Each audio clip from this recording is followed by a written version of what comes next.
Hey, welcome to the sit down. I'm your man Rod Love, and boy, we got a show for you, Sister Wynn. How you doing? I am doing well. What about I'm yourself? doing great. I'm doing great. How was your weekend? Pretty good. Pretty good. Pretty good weekend. Pretty Nothing good. eventful. No, no. Just a lot of heat. Just a lot of heat.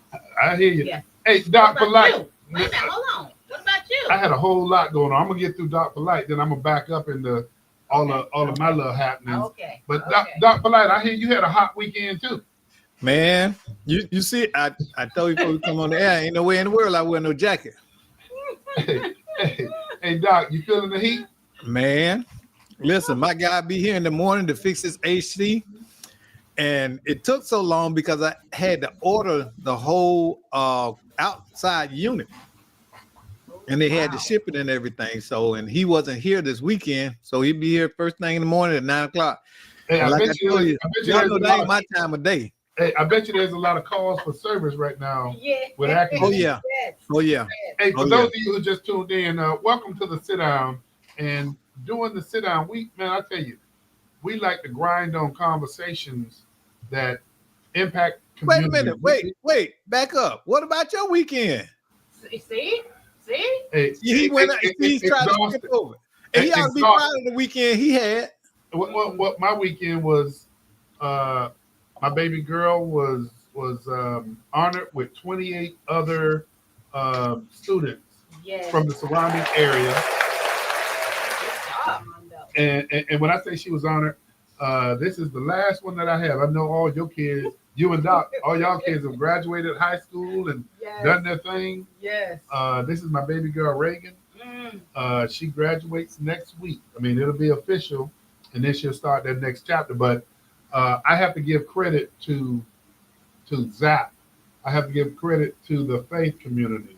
ZAP Elite actually gave out 29 scholarships Wow. to young people. And I mean, to see all of these young people going to different schools, Mhm. to see their families and see the community uh, come to the forefront Mhm. and be supportive of having these young people get ready to do something else with Yes. their life, but do something that's exciting, Exciting. Mm-hmm. but to have vision and a mission. So, Doc, Mm-hmm. when you talk Yes. about my weekend, uh, man, it was just it was fabulous, and I can't give enough credit to the community, but also to ZAP. Miss Wynn, you know what ZAP stands for? Zelwood, A popcorn Plymouth. Plymouth, and And Tangerine, Tangerine. the surrounding area. And guess how long ZAP has been giving out scholarships to area kids? Oh, 55 years. wow. Oh wow. 55 Oh, years. wow. Hey, That is amazing. that is amazing. But you know what else that speaks to? That speaks to commitment to community. Mm-hmm. Yes. Because Yes. guess what? A lot of people, including myself, Mm-hmm. good at starting stuff. But think, think about Zach. Zach didn't just start this and stop. Mm-hmm. They're still running through the finish line. Wow. 55 years. 55 years, That's a lot of kids. and that was. Hey Doc, I don't know if you got that link, man, that I sent you to your direct message, but uh, when you look at those parents, when you look at those sisters, brother, I heard one kid probably wasn't no older than 10 years old Mm-hmm. when they saw their sister Mm-hmm.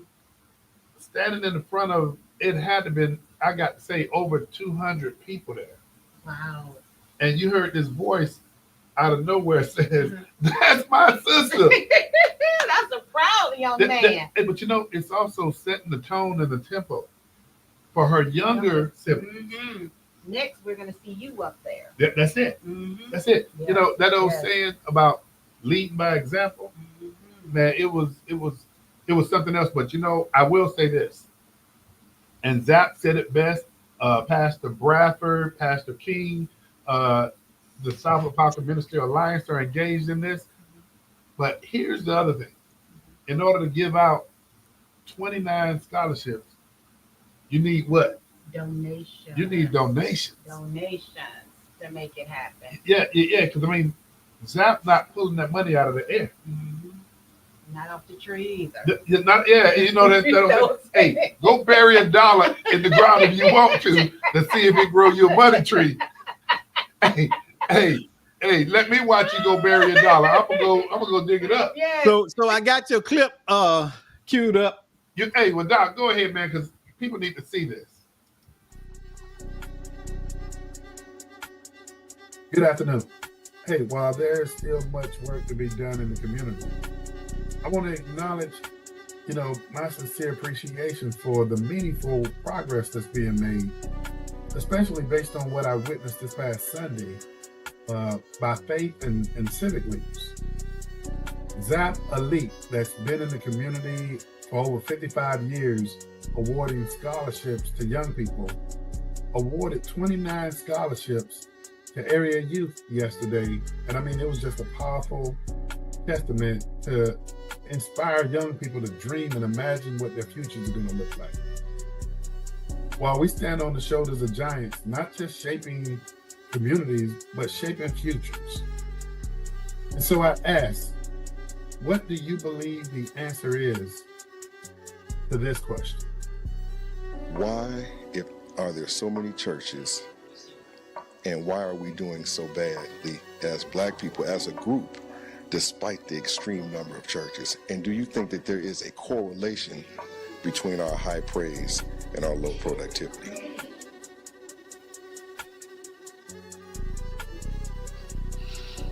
Now let me see. This is a very challenging question.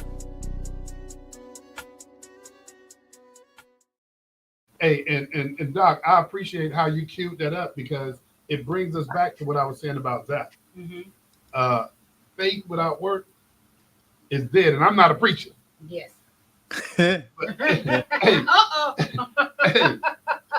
hey, Doc, to have been doing this for 55 years, you got to be committed to it. Yes. Yes. And I think it's more than it's commitment on that part also, but it's those businesses that are continuously to make those donations to make this happen for those 29 students. You're right, and Miss Sister Wynn, you're right. It's those businesses, but businesses, let's don't just lean on them because truth be told, all of us, I mean, it don't have to be businesses. I mean, you can have families, you can have communities. Every dime matters. And I mean, come on. I mean, one weekend out of the month, somebody not on the golf course, or one weekend out of the month, you're not at bingo or something. Contribution to ZAP makes the difference in the lives of these young people, and it improves their trajectory. Yes, it does. It does. It tells them that you can do anything you want to do. You have this scholarship, but there's more to follow, so you follow your dream.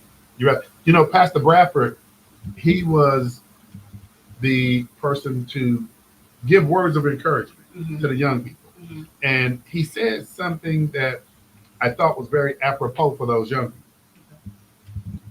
He told the whole audience, he says, y'all know how y'all see those cruise ship commercials? Mm-hmm. And then you kind of close your eyes for a second and you dream about, man, what would it be like to be on that cruise?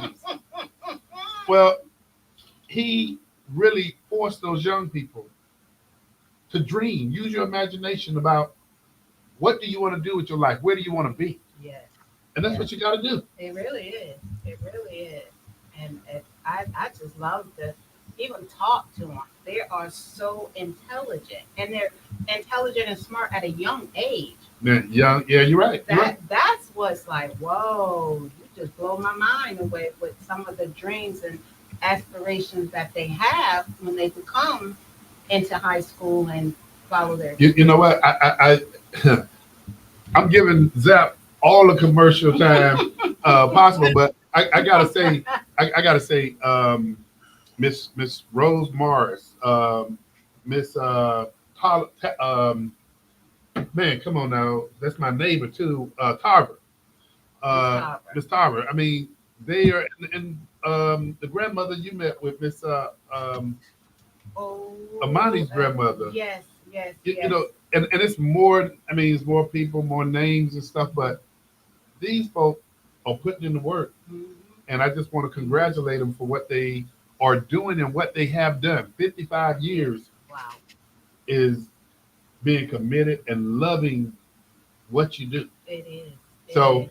so I don't know what else to say about that. And I do want to open up the phone lines for anybody that wants to contribute to this conversation about what ZAP is doing in communities in Orange County. And we're going to jump to another topic, but that phone number is 407 921 6195. Once again, 407 921 6195. And Doc, I think this would be the perfect segue because we're talking about young people. I believe we need to educate young people too about some of the consequences out there. Yes. And that's all we've been talking about the last couple of weeks. And Doc, I want you to go ahead, man, and get a background and frame this up however you want to do it. But I think this is a good lead into basically throwing on one of those videos, man. Okay, so the first one we're going to talk about is a young man that has been called into the police station. And it's telling, and we'll talk about why it's so telling about making sure that our youth are informed and understand that actions have consequences. So here we go. Like, come on, man. You gotta understand, I'm 17, y'all finna put me in jail for a murder charge. I'm never gonna see the light of day again. Like, y'all, you wouldn't even trying to work with me, like, work with you now. Like, you already knew you was gonna put me in jail when you came in here. Like, so, I mean, what did you expect me to do? man, they made it seem like y'all was just gonna interview me and I was finna go home. And again, like I said, you asked for an attorney. So Come on, at this point in time, I don't want no. Come on, by man. right, Come on, man. by- Please, man. Come on, man. Please. by law, I cannot engage in a question and answer Come on, session. man. I'm with only you. 17, man. I Please, understand man. that. Come on. What are you asking me to do? Like, you can't, like, can I go home, man? Like, let me home. That's up to the courts. So I'm going down for a murder charge. Today, you will, yes. Man, Wow. woo. Wow. You know, and here's the problematic aspect of what this young man is facing. Now, other than his immediate surrounding, I doubt very seriously he has been exposed to other things outside his social grouping. You know, I always talk about that social grouping and how powerful it is. And social grouping can often lead to you being very ignorant or not cognizant of the rest of the world and that the real world consequences. And you see that. He said, I thought y'all was going to let me go home. How do you think the police are going to say you murdered somebody and at the end of the conversation, you're going to get to go home? Why are you sitting in there having a conversation with them, knowing that they're seeking to arrest you for this crime? See, nobody educated this young man, about, number one, his rights, okay? And definitely about the real consequences of real world actions. This is not a video game. Hey, Doc, on that note, and I know, Sister Wynn, you heard it just like I just heard it, but some of the things that stuck out to me, and Doc, you're absolutely correct, but some of the things that stuck out to me is this young man was under the impression that I'm going to go in here and I'm going to talk to y'all about what happened. And he specifically said, I'm only 17 years old. I mean, in his head, he has a transactional mentality from the standpoint of y'all ain't even working with me with this. Right. To me, it's like you're trying to negotiate.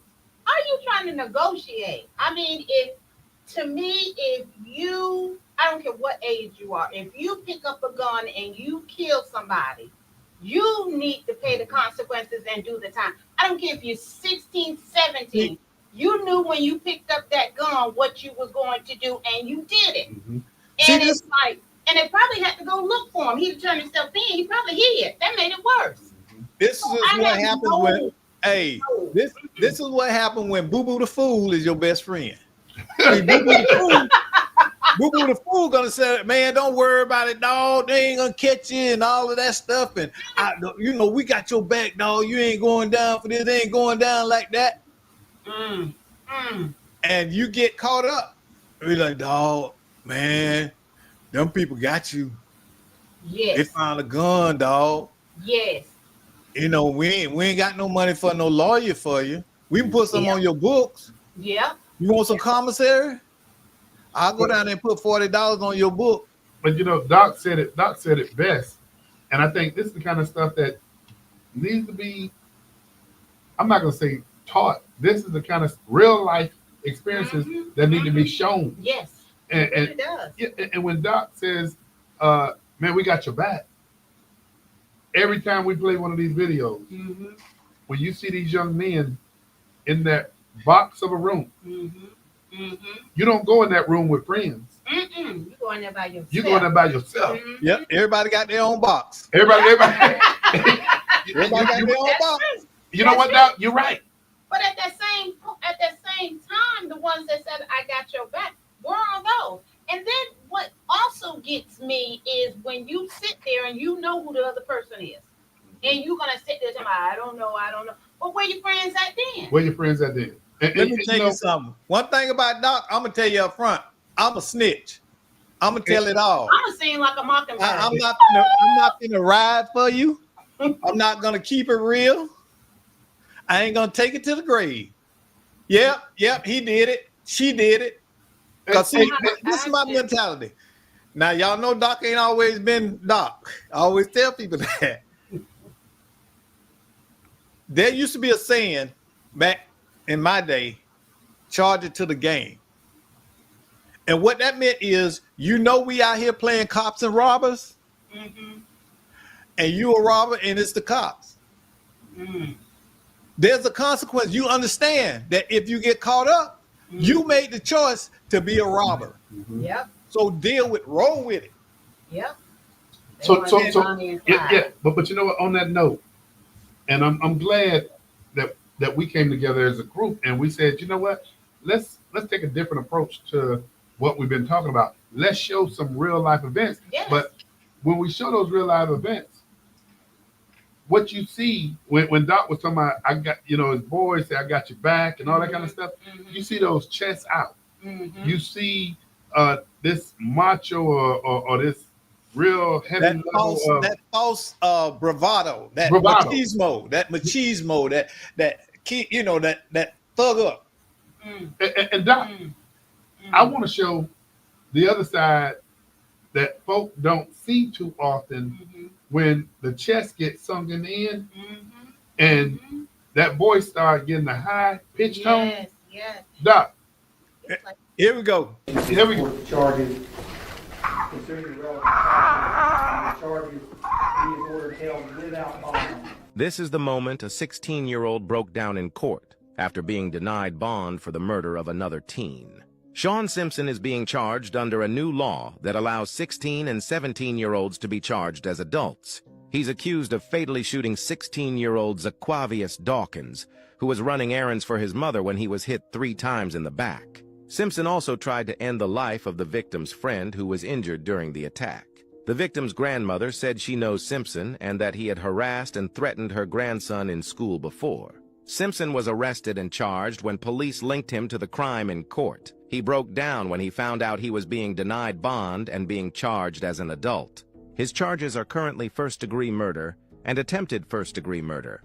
This case is very controversial due to the age of Simpson, but do you think he should be charged as an adult, or should he get a lesser sentence due to his young age? Let me know your thoughts down below. Sister William, you already, I know, go ahead. Go ahead, take the lead. Hey, go ahead. She biting at ready. That's it, boy. Listen, that young man man should be charged as an adult. And the reason I say that is because you shot this individual 3 times in the back. He was not even looking. And then gonna try to kill somebody else. Mhm. You can pick up a gun, aim it at somebody, Mhm. So and there's you a pull great, the trigger. You need to be charged as an adult. but you know it's premeditated because they have had history. Yes. And Like your that's grandmother the said. motive. See, they can say, well, you know, you've been after this dude a while. Mm-hmm. Mm-hmm. But you know what? You don't even need to know The history. our position on when the narrator takes you to the end to ask the question, do you think this young person, and you can't call this young person a child anymore, should they be charged as an adult? And Ms. Wynn, that's why I left the door, because you charged right through it. But Doc, do this for me. If you would play that clip and stop it, because I want our audience to hear. Where do you want me to stop it at? Right after the I don't know if you call it a scream or pain of agony or anguish or understanding that there's consequence. Right after this young man realizes he's not going home. To support the charges, considering the relevant factors, the charges, he is ordered held without bond. This is the moment a 16-year-old. That's not that chest sticking out now. Yeah. So you know, I would say now let's not lose sight that this is the number one, that this is a child. His brain is not fully developed. Okay. And that's one of the aspects of development. People don't know when do you start the active process of dying? Do y'all know? You said, when do you start the active process of dying? Of dying, yes. I don't know the answer to that question, Doc, but I will say this to you. Between 25 and 27 years of age, your body begins the process of dying. It will not grow in the sense of growth like growing up to be an adult. Okay, well, then let me ask you this question. Mm-hmm. When does the human brain start learning and understanding consequences? When does the human brain start learning that stove is hot and you don't touch it? When it's hot. It starts at 2 years of age is when it's measurable. You can begin to see a child weighing consequences of action. Okay. But Doc, let me say this, and you know, I'm not heartless. I'm not hard when I see that breaks my heart. It does. Because it really I does. see it, and I see another young life lost. Yep. But here's what I would also say to you. Yep. The mother of that young man who lost his life, her pain and anguish is no different than if an adult took the life of her child. You're right. You're right. And it's and I would even say the same thing for the young man's parents. You know, you getting ready to lose your son, so it's gonna be pain on the other side. But when you look at it like that, I always hear, and I want to know why people say this, is my child I can't physically see or touch, but you can visit him in jail. To me, it's still painful whether you're in jail losing a son like that. But that young man has to understand what you just did. I mean, consequences. Consequences, yes. And it goes on so much out in our community where it's hard to put it under control, because these young look like they get younger and younger. You're right. And younger. Sister Wynn, you brought something up that I think is often overlooked, and that is the mother who lost a son, that she lost her son lost his life. You have another mother on the other side that their life is impacted because they're losing a young man too. Yes. A young man at that. Yes. So now let me ask y'all this. What do you think is more responsible for that young man's actions? What do you think were the primary influencers in him taking that action? To me, I think it goes back to what you said. The company you keep.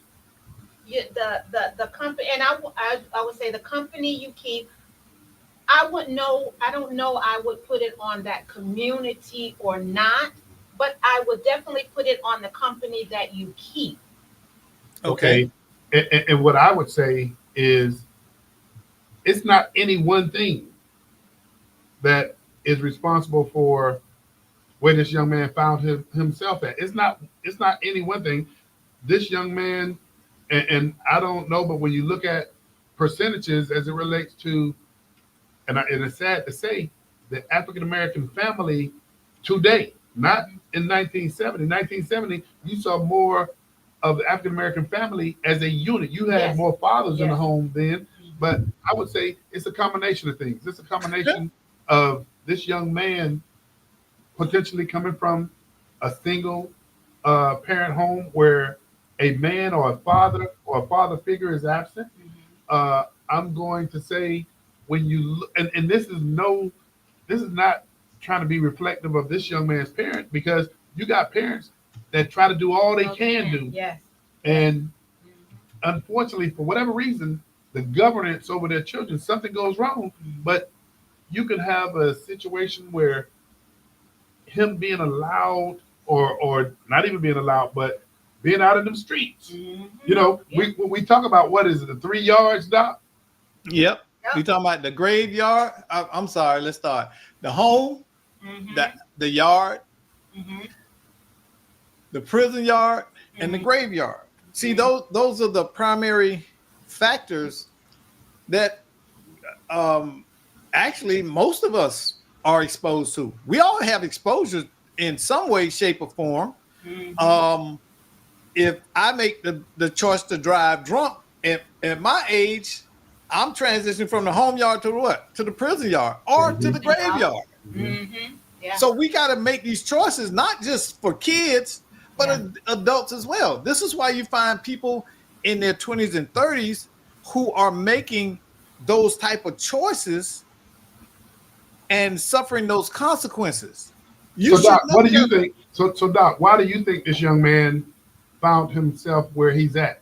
I'm gonna put it right where it always starts. Your first environment is what? Your family. Yeah. See, if as a child there is no structure and no consequences, or there's constant turmoil in that environment where nothing is set and concrete to lead you.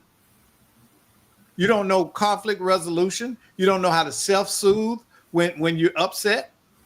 Okay, you lash out. You see the man of the house throwing stuff, punching walls and stuff. You think that's acceptable behavior. Yeah, you think that's normal. You see them smoking weed. Man, I'm stressed out. I'm smoking weed. See, we don't think about those things, and we sit there and we model this behavior.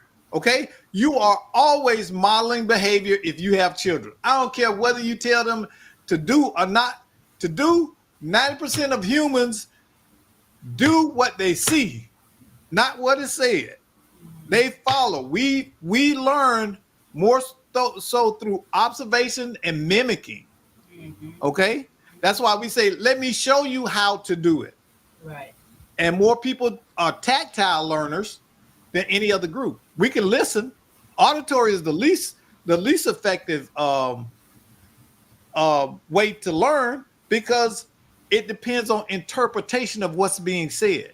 If you don't know what a whatchamacallit is, and I tell you, go put that whatchamacallit on the whatma thing, you're gonna look at me like you don't know what those are. So you're not gonna pick up that skill. You get what I'm saying? But if I take an object and I take you over there and I said, this is how you do this. Now you're going to remember. You're going to remember the object and you're going to remember the process by which you did it. But Doc, you say something that's, I think, pretty interesting from the perspective of what you see is what you subsequently, at some point in time, choose to mimic. But I heard it said before, and it's real profound. And when we were talking about responsible fatherhood, and then young man says, if I never saw it, how could I be it? And again, it comes back to what Doc just said. Here are the things that you see that you subsequently mimic.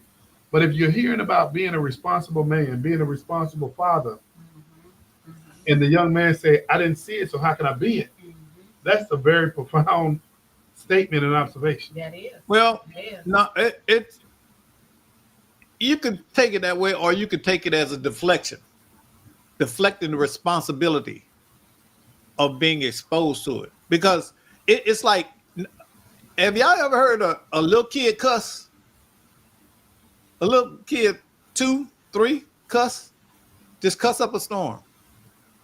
Now, I'm sure that most adults are not sitting around telling kids to cuss. But that little kid, he'll let off a whole string of profanities. Okay? Nobody taught him to cuss. His environment exposed him to that. And that's how they communicated around him. So he mimics the communication style in which he is part of his environment. But I think you have so many different motivators. Yeah. I mean, with the young man saying, how could he be it if he couldn't see it? But then I look at my situation with my family, with my children, and you know, just the personal piece of me is that my father wasn't there. My mother and father divorced when I was in the 4th grade. He chose not to be, per se, the daddy, if you would. Okay. He was the father. So let me stop you right there. But so he chose not to be, and that is what motivated me to be. Yeah. Okay. And I get that, because guess what? That motivated me as well. I never wanted to be a dad like my dad was. I get that. But the determining factor for me and for Rod too is we actually came in contact with people who showed us different paths and different values, regardless of what dad did. You see what I'm saying? And you know, a lot of that learning, Doc, and you talk, Doc knows what do you call it, the textile and the audible learning and all that kind of stuff. Yeah. But you know, truth be told, as I was coming up as a man, and this is way before I got married and all that kind of stuff, I would observe these older men that just my observation, and they would never know that I was sitting back peeping their game, so to speak. And these were men that you just sit back and observe how they treated their family, how they treated their wives, how they cared for their children. And they were leading without ever knowing that it was young cats like me was sitting back saying, man, I want to make sure part of my character, part of who I am, is the kind of person that is the gladiator, the protector of my family, because I observed how, and I'm not going to mention any of these cats because quite a few of them are gone now. But I learned by observing and saying, to me, that is a value. But you begin that process in your home. See, you learn to observe in your home. So you took that skill, a skill you learned at home, observe, okay, understand, and apply. See, your mom taught you that. They taught you that in the home. Your environment, your first environment was you got the foundation of learning. But Doc, see, this is where Doc and I are gonna make the show real interesting because I agree and I understand where Doc is going, But I will say this: my mom taught. I got three other brothers and a sister. There's five of us. My mom, she taught us well, but my mom could not teach me and my four brothers how to be a man. My mom taught us compassion. Yes. She taught us, hey, you treat a young lady a certain way. You respect your elders. You do this, you do this. But my mom, and I say this to women today that need to get these young men off their nipples. You know what it is. Listen, Now, yeah, you're right. Me and Rod always diverge. You learn from your mom when you have a wife. You learn how to treat your wife like you treat your mom. But what is that called? Hold on. What is that called? You always say when you sit with your father, I know in the back of your mind you be like, I will not do or be like my father. I am going to change the barrier when it stops with me. This is how I'm going to do, because I don't want to be like my dad, have this and then I'm gone and then I'm not raising, with my And it's something about having a man in the home. And Doc's played a couple of the other sets that we've had on here. Remember the piece where this little kid can't be no more than 3 years old and he's on the counter and the mother is telling him, get down. And the mother say something, you want a spanking or something? And he's like, yeah. I mean, not, Kelly. Yeah. And you hear the dad voice from way across the room. And the dad say, he's more I guess illustrative than what I'm gonna say, but he said, get your butt down. And he got down. Yes. You know why? Why? Because men are action takers instantly. We're going to tell you once or twice. We ain't going to sit there and debate it with you or base it on your feelings. But I want to go back to what you were talking about the what a man can teach you. And I think we have said this so long in our community that we believe it, but that a woman can't teach a boy how to be a man. And in some aspects, you're right, but she can teach him how to be a human.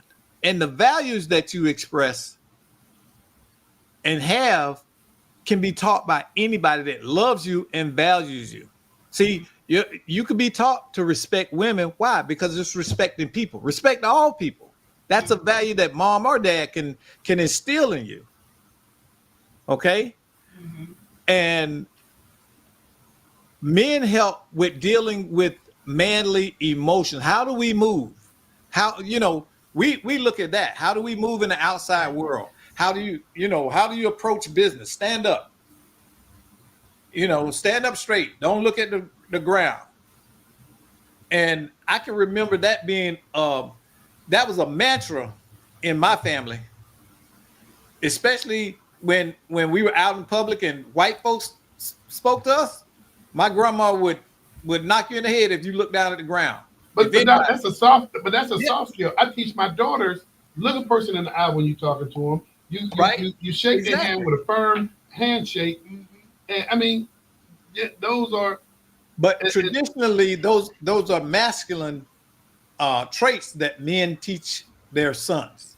That stand up, be a man kind of thing, and take care of the women folk. What your responsibility as a man is. Okay, but we also have a responsibility to teach people to be decent and kind human beings. That's what we're failing. That is true. We're not teaching people how to be decent and kind humans. That is true. And one of the things, what happened to the customer service? You don't need customer service like you used to. But listen, in society at large, it's a problem. It's a huge problem. We do not teach people how to care about one another. Why do you think that is, Doc? I don't want to sound like a conspiracy theorist, but it goes back to what we talked about over the weekend and the systemic things that are going on. There's a reason that our society is where it is. It's intentional and it's purposeful. But that's a whole Doc, I'm glad you brought that up, because these are the kind of conversations that we have to have, because if we have these in a vacuum, we're never going to be able to make progress. And I mean, and just the piece that we're doing with it doesn't give us any pride to be showing these videos of young people who have made some terrible decisions, and their lives are going to forever be changed. But what we came to the conclusion as a group about is if we don't show these real life events, we're doing an injustice to these young people, because and I love the way Doc talks about this. There's different ways of learning, there's different ways of teaching. And I think we got to introduce some real life experiences. We really do. So that these young people can kind of scratch their head before they make some life changing decisions. But here's what that has always puzzled me. This is the only time I'm gonna tell this story. Y'all know Doc got 1,000 stuff. So I was sitting in the dope house one night, right? And it was probably about 10 to 15 people in there. They all getting high, smoking crack. And one of them turned to me and say, "Hey, you want to hit?" And I looked at him and I was like, "Why in the hell would I want to hit that?" Tell my man, it'll change your life. I say, I'm sure it would. And I always thought about that, because if I can see what it's done to your life and how unmanageable and out of control it is, why in the world would I ever want to do it myself? But here we are, 60 years in, after civil rights, and we constantly are dealing with the same behavioral patterns and conditions that they were then. Why has it not changed? We see the damage, but it seems like we're almost in a spell where we can't say, well, you know, Pookie and Ray Ray sold dope and went to prison for 50 years. I shouldn't sell dope, but yet and still. And see, it never fails. And Doc really put his arm around something that leads off into another whole show. but and Doc, I was gonna make the mistake of asking you the question, how do we start addressing that? But I'm not gonna ask that because we only got 2 minutes left.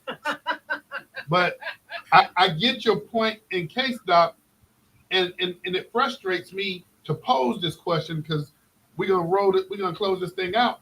But Doc hit it right on the head. Why are we sitting back looking at this constant vicious cycle of doing the same thing over and over again, expecting a different result? And what do they call that? Insanity. Exactly. And so, you know what? That's a good question. Yeah. But you know what?